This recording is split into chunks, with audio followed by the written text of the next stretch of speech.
Hi there, I'm Molly, And I'm Jamie. We're the owners of Hired Hand Software. and this is Season 6 of our From the Pasture podcast. For more than 15 years, we've been helping breeders promote their pedigree livestock with our easy-to-use, animal management-driven website software. Each week, we bring you stories from the pasture, breeding philosophies, ranch traditions, cattle knowledge, and conversation with folks using Hired Hand to power their livestock marketing.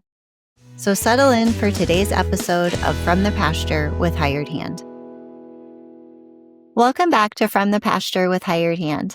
Today's episode takes us to North Texas, just north of Gainesville, where the Red River bends, the elevation rolls, and Stark Ranch continues its steady rise as a premier cattle operation. But instead of the standard ranching conversation, we're going to take a different trail today, one guided by the leadership playbook of an unexpected teacher, Attila the Hun. Our guest, Jeremy Townley, business lead for Stark Ranch, lists Leadership Secrets of Attila the Hun as one of his favorite books. And when you hear his story, a first-generation rancher overseeing both the cattle and construction sides of a growing enterprise, you start to see how Attila's principles of clarity, courage, discipline, and readiness show up in modern ranching more than you might think. So saddle up. Today we're going to be exploring what happens when ancient leadership meets modern ranching. Thanks for joining me, Jeremy. Thank you. Looking forward to it. Well, before we jump into our Attila the Hun themed outline, we've got to start with the obvious question. When did you first read Leadership Secrets of Attila the Hun? Probably around 25 years ago.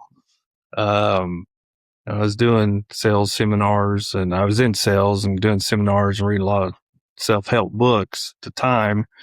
And I was at a bookstore, and the title caught my eye, and I was wondering, how does that relate? And I read over it briefly, and it turned out to be a really good book, and I've read it several times. I don't know how many times. I got it marked up, highlighted, referred to it back to it often, but I found out it relates to a lot of things I do in everyday aspect.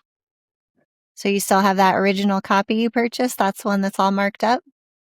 I don't. I loaned it to somebody, and it did not make it back to me, so I'll have to get another copy and read it a few more times, get it marked up and highlighted again. Well, hopefully they're making good use out of it. I hope so. Well, what was it about that book that stuck with you? I don't think that's one most people would naturally, put that and ranching in the same sentence. But when you think about leadership, it seems to track. So tell me a little bit about that. It was just the title, Attila the Hun, being in a self-help section, wasn't what I was looking for. So it really just caught my eye and brought out the curiosity of what does that mean? And so strictly just by circumstance of being in a bookstore and actually catching the title and then grabbing it up, that sounds interesting, and being curious about it, man, that other than that, it wasn't recommended or I didn't hear anybody reading it. It was purely Attila the Hun. So it just sounded interesting at the time when I seen it. Well, we're kind of going to build today's episode around the principles that are outlined in that book and walk through Stark Ranch using that framework. So are you ready to start with the first one? Yes. All right. So we have, a leader must know his mission. So the quote from the book is, without a clear mission, there can be no victory. So tell me, before any warrior or rancher, heads into a day's work, they have to understand their mission. So let's start there. When you stepped into the business lead role at Stark Ranch, what did you understand your mission to be?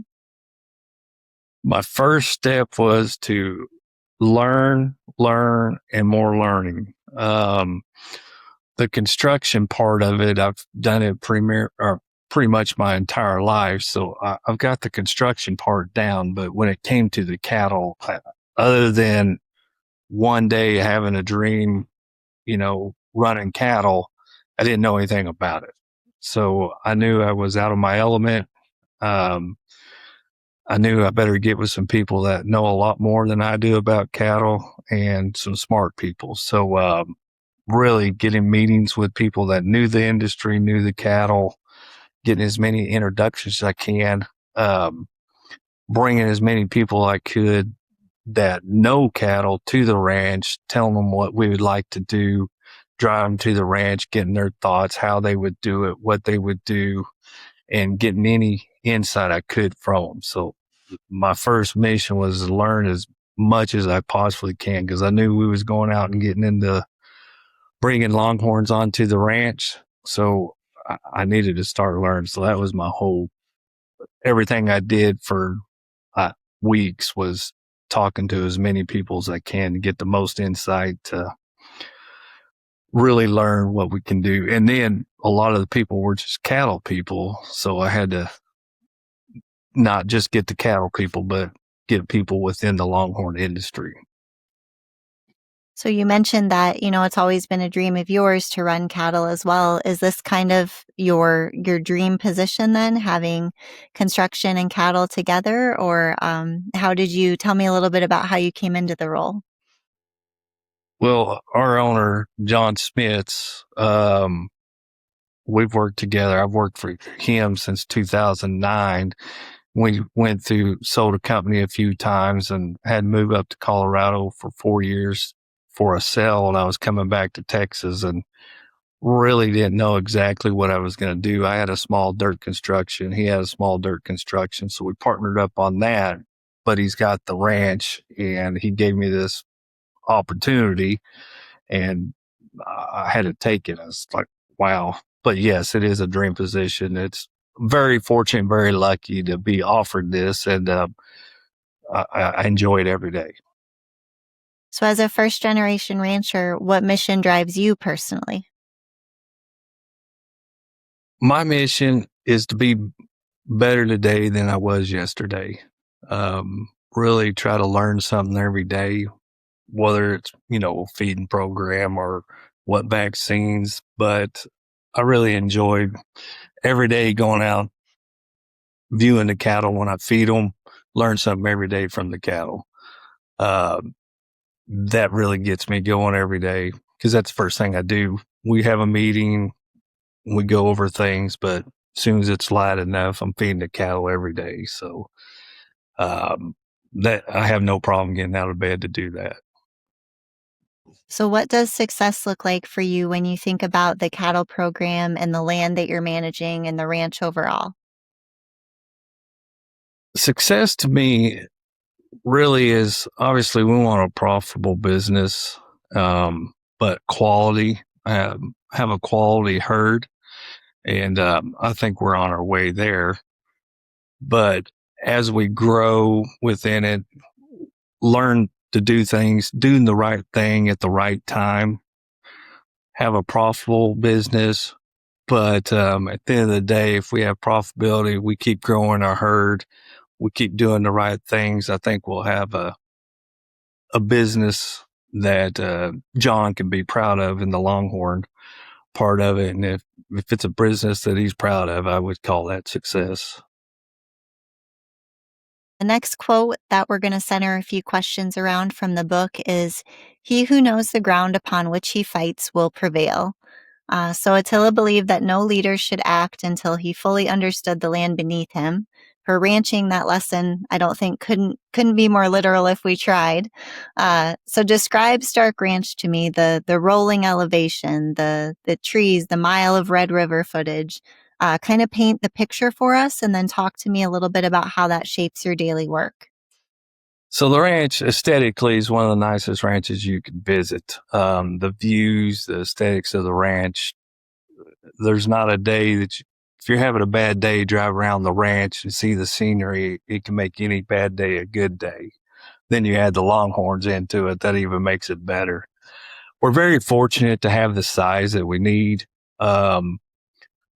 We have good grass, lots of grass, and we have rolling terrain. There's not much level spots, so all the terrain it is rolling. Big hills. We overlook the Red River. It drops way down. A lot of elevation changes. Big trees, lots of trees. We have lots of water on the ranch. we have water, plenty of water in every pasture. So aesthetically, it's really nice, but functionally, it's really set up great to be raising cattle. The Red River part of it, that's just something to help to make the day go by, the views. It doesn't get much nicer than that. Go down there, it can sure make a day feel good for you. Currently, we're not throwing high numbers of new cattle into it, so we're fortunate to be able to grow into it. Our longhorn count, we have plenty of grass. So it's allowing us to grow slowly and learn land steward as we go. Grass is something that we're really concentrating on right now to make sure this winter we know the right way to protect our pastures next year as we grow. We won't get into a problem of overgrazing or anything. So size, grass, water, trees for cover. It doesn't get much better. We have it all. So even with the amount of grass and water, do you have to kind of plan your grazing? Do you do rotational grazing, or how do the herd movements work based on the terrain? So right now we have pastures. We have pretty good cross fencing in different pastures. So we do rotate from pastures. With the number of longhorns we have and the size of pastures, we haven't had to worry too much about grazing to ensure we're not overgrazing yet. We'll get there. Most of our rotating and separating the groups and all that's for breeding purposes. As we grow, that'll come more and more important. So we really want to learn better, have our best practices in place for the grass before we get to that point, and make sure we keep our pastures in premier condition. So North Texas weather can be pretty wild, as I understand it. What have heat and storms and sudden shifts taught you about adapting quickly? Living in North Texas forever, we've been, tornadoes, ice storms, heat, droughts, and everything. Since we started in the Longhorn, we haven't had too many things drastic one way or another, other than no rain for a certain amount of time or some high winds.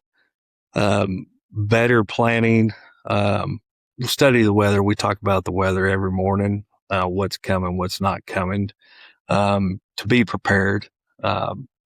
What instances we've had thus far, we've been prepared.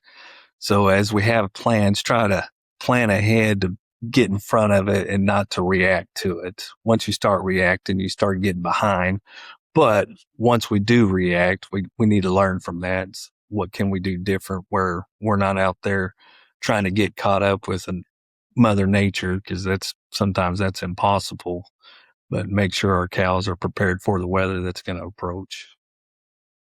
How is the property set up in terms of like outbuildings or cover for the animals? Are those things that are coming in the next phases? Do you have a few that are ready now? All of the above. We do have buildings and facilities. We just finished a weaning pasture and built weaning pens. We put overhead covers and structures in there for protection of them. Every other pasture right now, or most every other pasture, has plenty of trees and stuff for shelter. And it has terrains and bottoms where they can get out of wind. A couple of the pastures that are pretty light on trees, we're building overhead covers for them to ensure that they have the proper protection. So we've got a lot built, a lot in place, but we're still adding on to get to that point for everywhere. In working with you over the past few months, I believe that it's public that Stark Ranch West is coming or is in the works across the interstate. How does knowing your terrain influence how you're planning that expansion? Wow, the very lucky to already get running cattle, the Longhorns, already building facilities and fencing over on the Stark Ranch to gain that experience before we do the Stark West. And it's an open canvas, so we've got to see every inch of the ranch. We've got to clear from doing the boundary fences to really have some insight to build the cross fences. We haven't even started the facilities or the working pens, the weaning pens yet. But learning everything that we've learned thus far on the Stark Ranch has really gave us a lot of insight to how we want to build the Stark West. And it's not been a rush. Get that done while we're doing this. We're getting to the order we're getting to do it in. We get to really make sure we have the lessons learned in place to develop it correct in the way that's functional, ease for the cattle and ease for us. Well, the next quote from the book that we're going to focus on for a few questions is "The strength of the horde is found in the quality of its warriors." So on a ranch where the warriors aren't soldiers, they're the cattle, the genetics, the bloodlines that you're choosing to build your Stark Ranch herd with. How do you decide which genetics are going to move Stark Ranch forward? So right now, a lot of studying. I'm on everybody's website. I'm reading hired hands results on all the cells, all the averages, top sires, top dams, learning all that I can. But I really rely heavily on people in the industry, talking to them. I have some favorites. I don't know if I've been in long enough to know that's the direction on that one we want. So I sure have some favorites, and I pick some bloodlines or sires that we want to bring into the herd, but I double check with some people in the industry and make sure I'm doing the correct approach to it in the correct direction. Now that you kind of brought it up, we got to dig a little deeper. So tell me a few of the bloodlines that you've picked out, and maybe a few of the folks who are mentoring you or giving you advice on if your gut was right or not. Absolutely. So some of the families that I really like and we've got into our herd is one of my favorite cows is Hawaiian Dancer, which is out of Indian Dancer, and it goes all the way back to Night Safari. So that's definitely one of the families that I pay a lot of attention to. And Night Safari brings in the Swahili family. So Hawaiian Dancer, Swahili, really into that family. Jam and Jenny, Miss Rebecca or Miss Becca, some of the families that I really look into. And then on the bloodline side, Rebel HR is a really sire that I like. We have a lot of Hanging Tough, Cowboys Tough checks, Buana checks. Our herd's heavily influenced by that bloodline. And I would say the biggest supporter person I reach out to, probably wearing them out, calling them and asking them too many questions on some days, is Bob Loomis.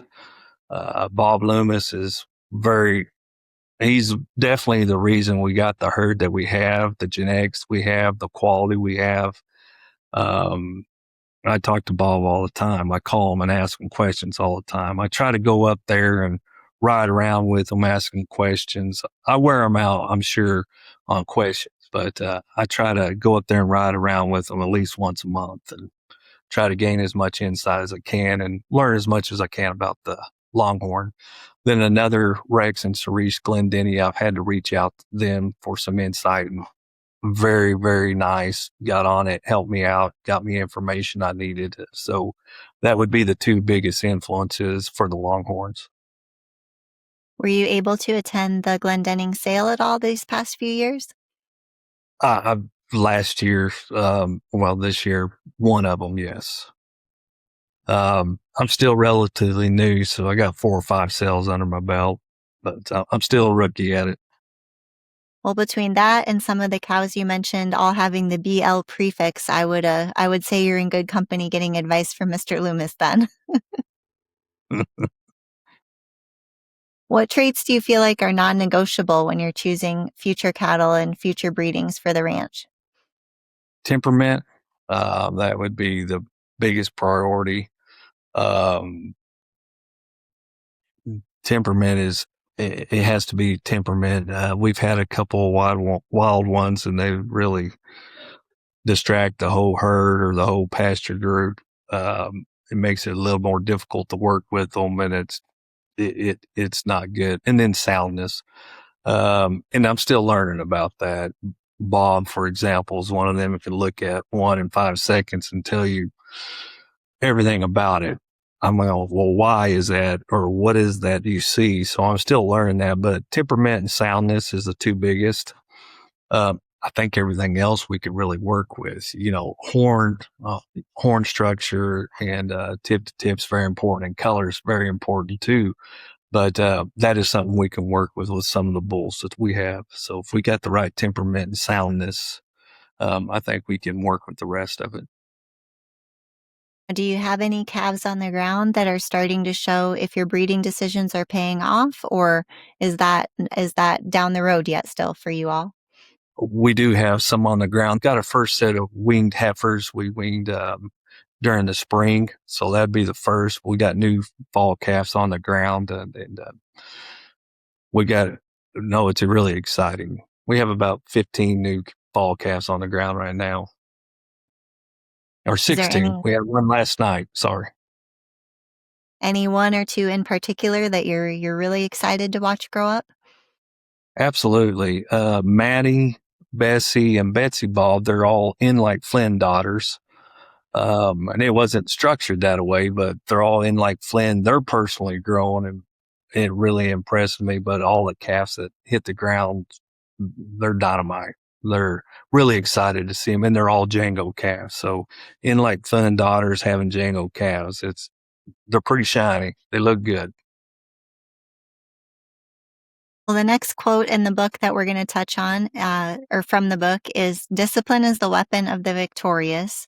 So Attila believed that victory belonged to those who prepared every single day, not just when the battle arrived. And as you can attest or are learning, ranch life is no different. It's work every single day. What routines or systems help you keep Stark Ranch running smoothly? Routine's probably the biggest word out of that. Routine is something that we take and implement. We want to do the same thing the same way every day. So starting with our feeding, I feed the same time, I feed the same order, I feed the same amount every day. One, well, now the cows meet me when I'm there. They know when I'm going to show up and they're ready. But also the days that I can't do feeding or anything else, everybody understands the process and they go do the same thing the same way. So very disciplined in that area. And we go from that, from how we work the cattle, how we move the cattle. We try to do it the same way every time. It creates confusion and it seems to go wild when we do different approaches on something different. So that seems to go south when we try to change it up in a big way. So one of the things I'm curious about, we've interviewed a lot of big operations, medium-sized, small operations, and I don't know if I've ever had anyone tell me that they have a meeting every morning to go over the plans for the day for the ranch. Tell me a little bit about how that came about, what you all talk about, how that's made a difference in your routine. I'm just curious to learn more about that. So usually I'm out before everybody else gets in. I've already probably fed most of the cattle, but then we'll join in. I'll catch up with every one of them at the bus barn. I'll get them, we need to do this, get the task lined out, but then I'll ask them, what happened over there? Did you see anything different? But it's not just only lining out the cattle at our meeting. We're lining out our dirt construction and everything else at that point in time. It's just a quick, here's what we need to get done today. Here's the tasks that need to be done today, and make sure they have a objective why we need to get it done today and have a bigger picture. We need to get step 1, 2, and 3 done today because Friday we got to do step 4 and 5. That way they just know what the end result is, and not what just needs to be done today, but what we're leading up to get done in a couple days or by the end of the week. Also make it easier to celebrate some small wins as a team with all the hard work going into the ranch? Oh, for sure. Absolutely. We celebrate every win that we can get, all the small victories. We consider everything a victory, from the first time you weaned a calf, from the first time you unloaded a calf, to the first time you branded a calf, because it all has a level of nervous that we haven't done it. We want to make sure we do it the right way. And then once we get done, we're very happy, and we'll celebrate the small victories. When we were preparing for today's podcast, I asked you a few questions early on, and you listed the skid steer and the side by side as some of your favorite tools. How do they help you kind of train the operation and do the day-to-day work? The side by side's probably the best tool we have on the ranch. One, it gets you up close and personal. So when you're out driving through the cattle, you can clearly get up close to them, but you can see everything. Even driving out the fences, it gives you the up close view of the fences, of the grass, the ease of it, being able to go over terrain and not having to drive a vehicle when it's rainy, muddy. The side by side is probably the best tool that we have. The skid steer is probably the handiest tool that we have, because it can help on anything when we need to do maintenance, or if we have a washout, or we need to move a couple bales of hay real quick instead of going it back and get the truck or tractor, feeding, maintenance, moving a little rock. It can do pretty much at a light scale. It can pretty much cover everything. So the side by side, I would say, is the best tool. Skid steer is the handiest tool. The next quote in the book we're going to examine is, "A loyal warrior is worth more than 1,000 deserters." So ranching and breeding longhorns obviously depends a lot on relationships, whether it be the people on the ranch, your neighbors, business partners, mentors, all things we've touched on a little bit. Attila believed that loyalty was a leader's true currency. So what does loyalty look like within your team or within your ranch and cattle program? So we're very lucky to have the group of people that we have working at Stark Ranch. They've actually been there longer than I have. I've worked with John since 2009, but they've been on the ranch and they've been part of the ranch life, albeit it be horses or something different. We're all new to the longhorn part of it, but they all have the desire. What I mean by the desire, they have the want to take care of and manage the longhorns and the cattle. They have the desire to do whatever it takes to get the job done.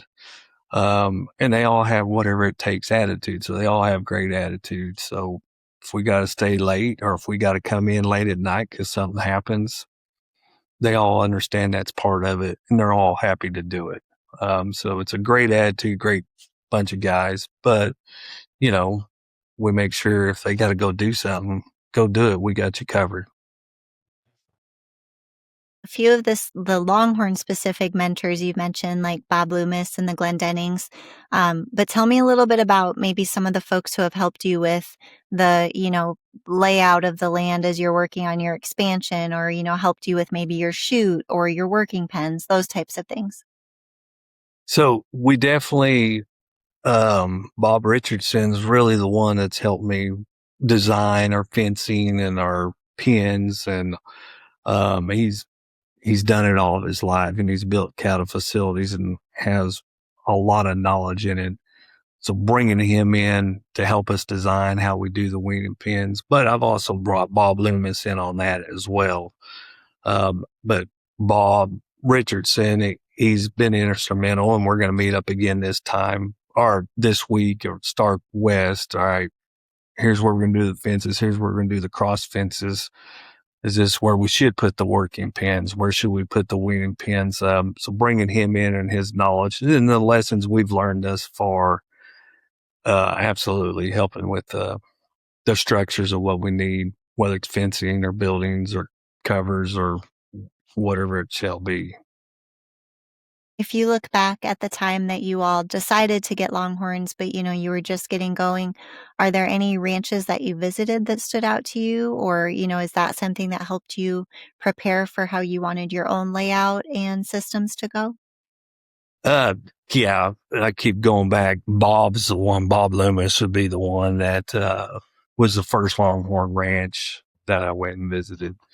And I have plans to try to get to 5 or 6 more ranches within the next several months. So want to continue to learn and keep continuing to visit, learning people in the industry, but learning how everybody's got everything set up. I can't imagine I wouldn't learn something that would benefit us one way or another on any ranch we'd go visit.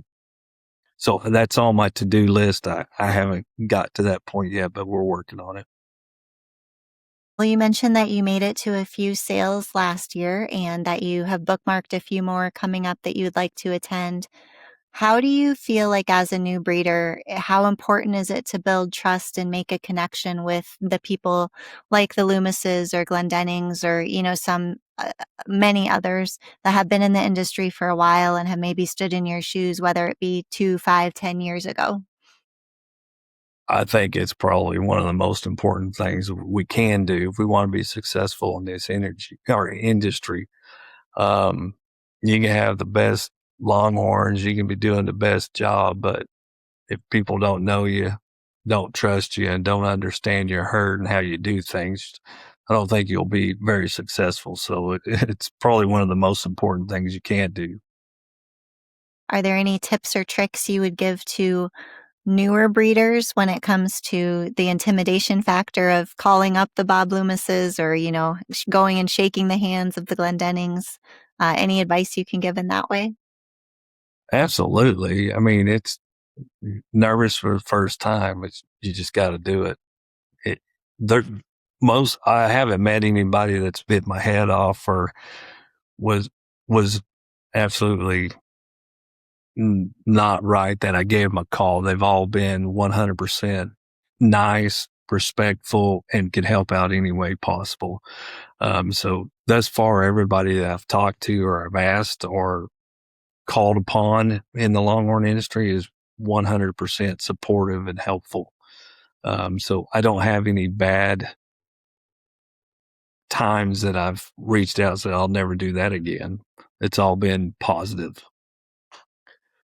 Well, often when you talk about loyalty or, making connections, building trust, in the Longhorn industry, especially, a lot of it goes back to marketing and, publicity and those sorts of things. Tell me a little bit about maybe lessons learned or approaches you've taken to social media, to marketing, to getting your name out and building loyalty that way. So a lot of the social media part I'm brand new to, and learning that, really relying on my kids on help me out on that. They seem to be the experts in that world. But I do realize it's very important. My prior history with the construction, the business we were in, we had to do that. So definitely marketing is one of the most important things you can do. Um, like previously said earlier, is you can be the best or you can have a great herd. You can be doing great things, but if nobody knows, you're never going to get to where you need to be to succeed. So a long time ago, somebody said, you got to toot your own horn. And that's what the social media is. You got to toot your own horn. You got to put it out there. Hey, look what we're doing. Look what we have. Look what we're creating. Look what we're building, and be genuinely excited about what you're doing. Make sure that you truly believe in what you're doing, and you'll transfer that belief as you market yourself, and you get other people to believe in you. It'll bring in the support you need. So social media is very important for that, and the website's very important for that too. I don't. If you don't have those things, I don't think you'll end up in a successful business. Well, the next quote that stuck out in the book was prepare before the cold winds arrive. So basically, a leader plans for winter, I think was the main message. So in Texas, planning for the lean times is usually, kind of a survival tactic. So the cattle markets went from strong to record highs to kind of easing back. How do you prepare for those shifts, that you've probably experienced, or what's your game plan coming up to make sure you all are prepared? So we have clear direction from our owner.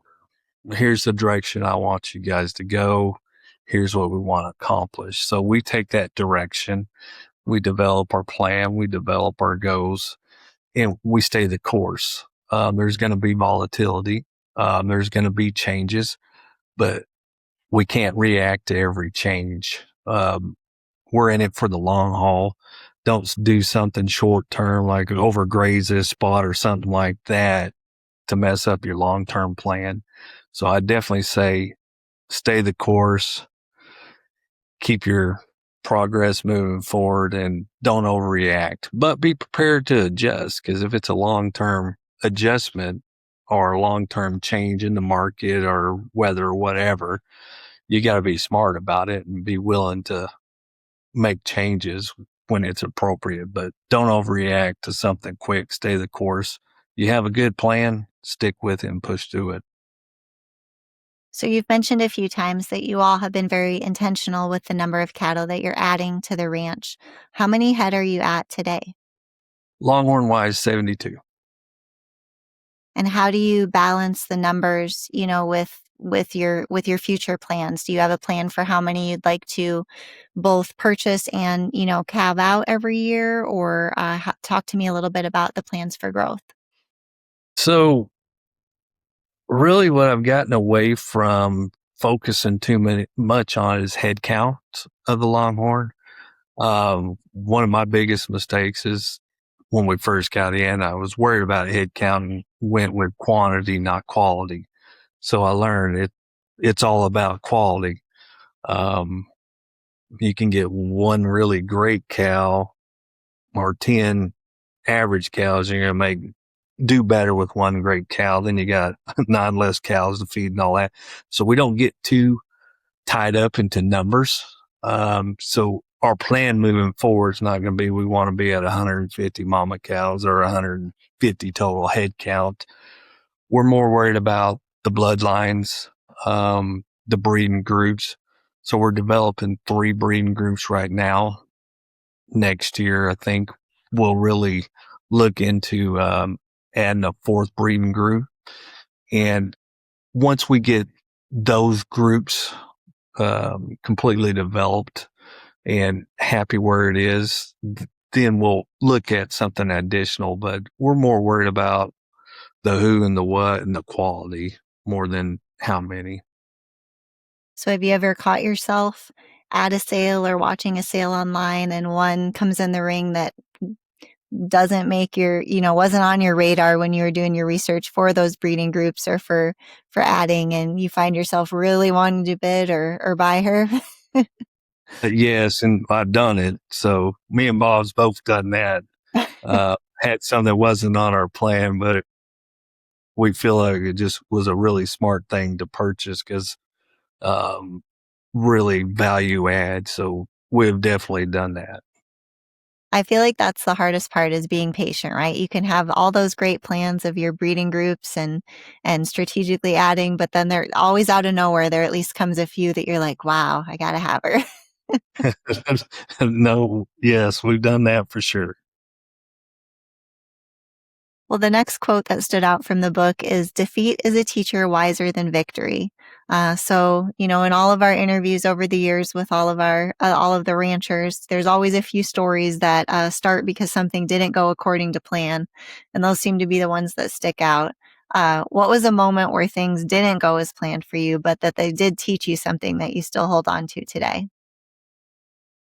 The first time we tried to pin up the first set of heifers that we wanted to work, and I had help coming, we couldn't get them caught.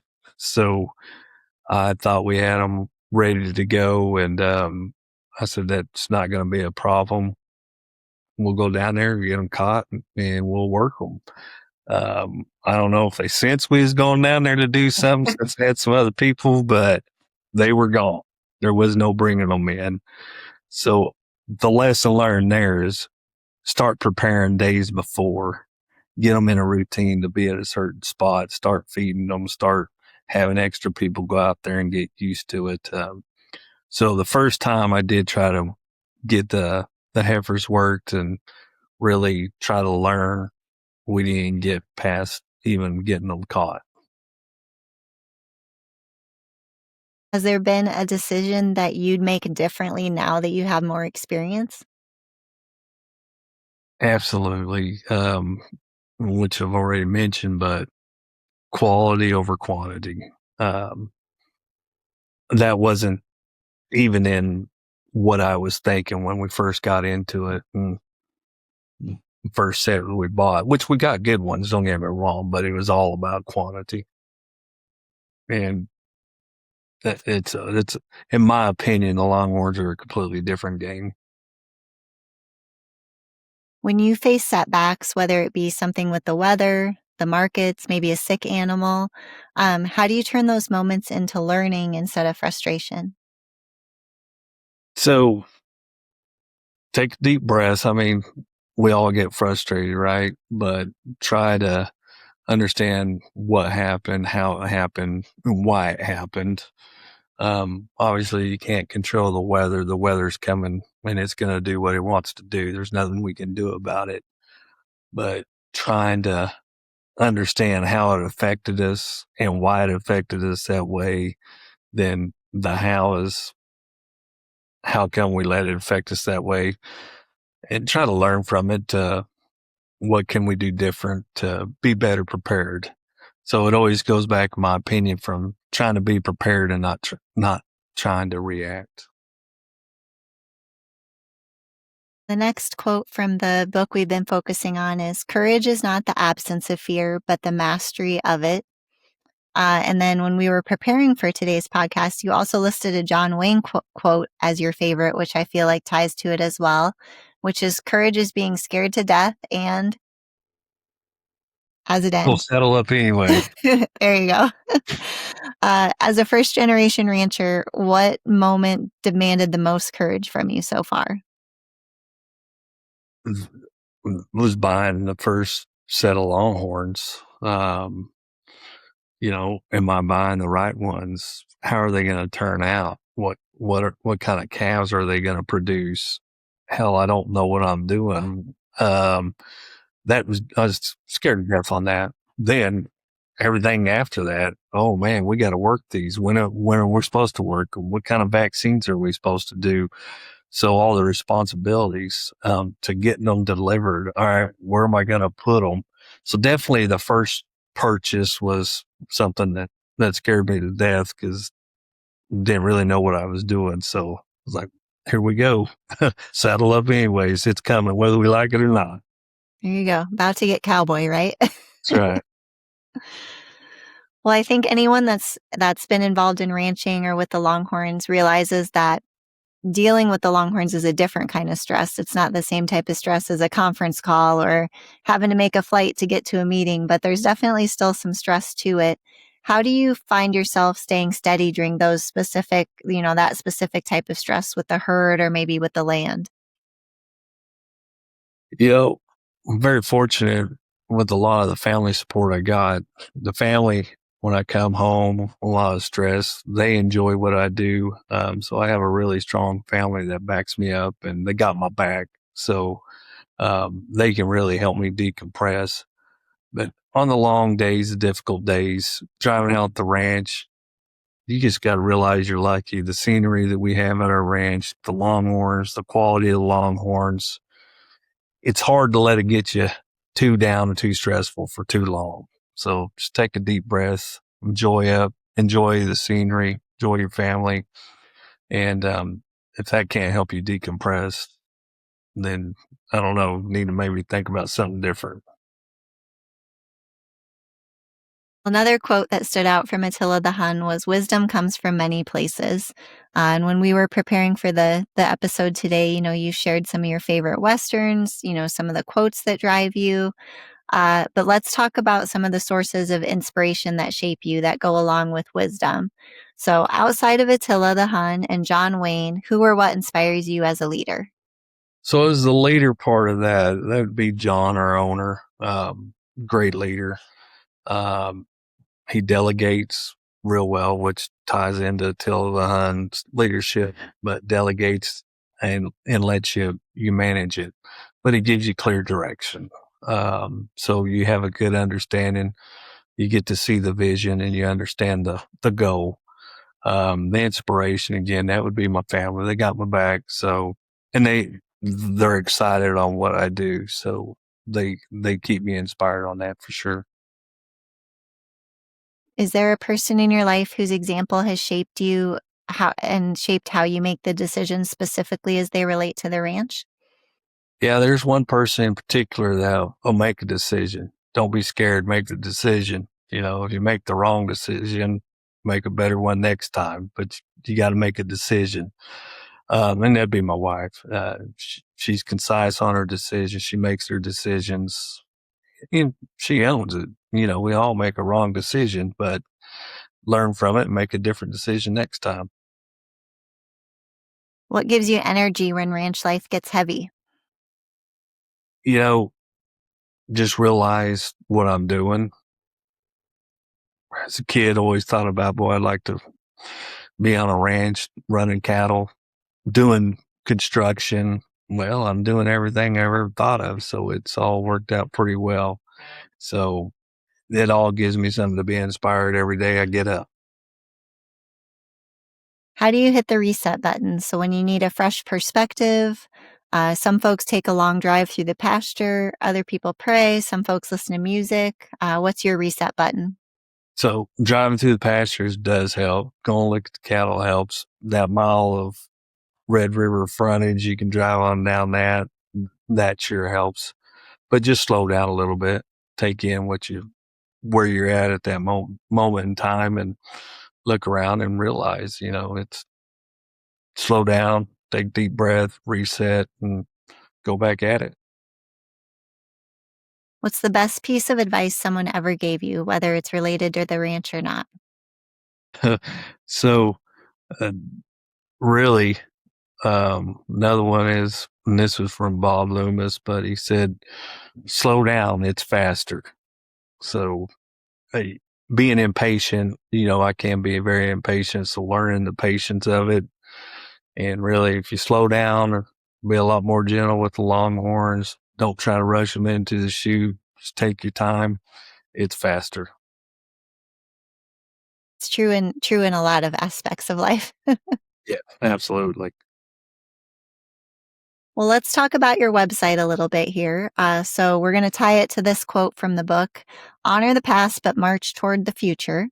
Attila respected tradition, but didn't want to be limited by it, and which is a mindset for today's ranchers for sure. So what made you decide that it was time for Stark Ranch to invest in a professional website? We were ready.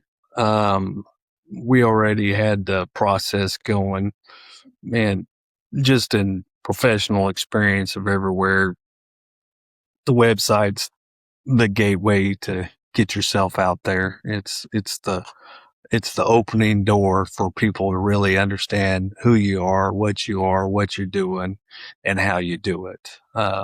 It's your open communications to everybody. You can only talk to so many people personally, but your website can talk to a lot. Do you update the website, or does someone on your team do that? I do. Very slow at it right now. I haven't mastered it, but I do the updates. Do you have a favorite part of the system so far, whether it be on the back end or something on the front end that you like to change? Not yet. I'm still worried about, crap, that's the wrong way to do it. So learning the process I'm still much more in the learning and trying not to mess something up or try to make sure I do it the right way. Then I'm still probably a few months out from being able to pick out the favorite part of it. Well, one thing I really enjoy about your website is all of the beautiful photos of the ranch. As our guest on here, you've mentioned a lot the aesthetics and the beauty of it, but the pictures on your website do a great job. If I would highly encourage folks to go not only look at the cattle, but also soak in some of the scenery pictures. They're very beautiful. Yes, they are very beautiful.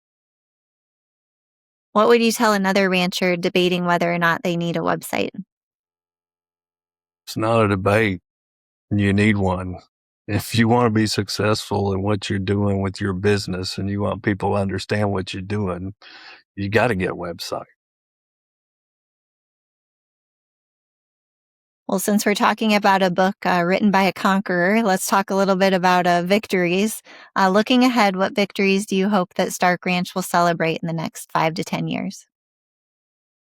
I thought about that quite a bit, but at the end of the day, I'd love to see SR or Stark all over the industry. But we very much want to be a value add to the industry. We want to help bring the industry in a positive direction. We're still way down here. We want to get up there, but, we'd like to see SR or Stark all over the industry. That means we're doing something right and we're doing it the right way. Well, is there any insight you have from the book or any questions that I haven't asked you that you would like to, share with the listeners today before we close here? Yeah, I would say one of the things that they say in the book is you got to want to be in charge to be able to do it. So if you want to go out and be in charge of the herd or you want to do that, you got to make sure you want to be in charge, because if you don't want to, you're not going to enjoy it. That's a great point. Well, thank you so much, Jeremy, for walking us through Stark Ranch using the lessons of leadership secrets of Attila the Hun. It's not every day we get to connect 5th century leadership principles to modern cattle ranching and business management. Your story definitely shows how timeless those ideas really are.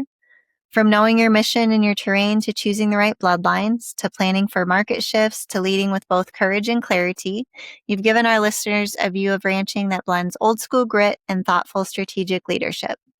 Conversations like this remind us that ranching isn't just about cattle. It's about the principles we live by, the land we steward, and the courage to saddle up even when the trail gets tough. To all of our listeners, until next time, remember to appreciate the pastures you roam and the traditions that make them special.